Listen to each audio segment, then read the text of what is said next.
बहुत कम लोग जानते हैं, एक समय ऐसा आया था जब त्रिदेव भी असहाय हो गए थे। तीनों लोक कांप रहे थे। देवता स्वर्ग से निष्कासित थे और धरती पर केवल अधर्म का शासन था।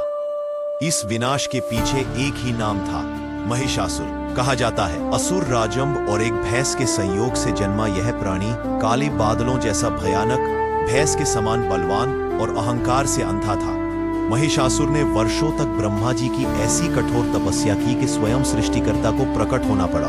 प्रसन्न होकर ब्रह्मा जी बोले, वत्स वर मांगो। महिषासुर मुस्कुराया और बोला, हे देव, मुझे कोई देवता और कोई दानव मार न सके। मेरी मृत्यु केवल स्त्री के हाथों लिखी जाए।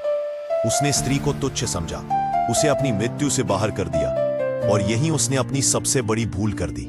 वरदान मिलते ही महिषासुर का अहंकार राक्षस बन गया। उसने तीनों लोकों पर चढ़ाई कर दी, देवताओं को अमरावती से खदेड़ दिया। धरती पर पाप, अत्याचार और भय फैल गया। त्राही त्राही मच गई। अब ब्रह्मा, विष्णु और महेश तीनों ने मिलकर अपने तेज को एकत्र किया। एक ऐसी दिव्य ऊर्जा उत्पन्न हुई जिससे स्वयं आदि शक्ति प्रकट हुई। सिंह पर सवार, 10 भुजाओं वाली, आंखों में प्रलय और चेहरे पर करुणा, मां दुर्गा। देवताओं ने उन्हें अपने अपने अस्त्र दिए, शिव का त्रिशूल, विष्णु का सुदर्शन चक्र, इंद्र का वज्र और अग्नि, वायु, यम। सभी की शक्तियां मां दुर्गा गर्जना करती हुई महिषासुर की सेना पर टूट पड़ी। 9 दिनों तक भयंकर युद्ध चला। आकाश थर्रा उठा, धरती कांप गई, लाखों असुर नष्ट हो गए और 10वें दिन महिषासुर स्वयं भैंस रूप में मां के सामने आया।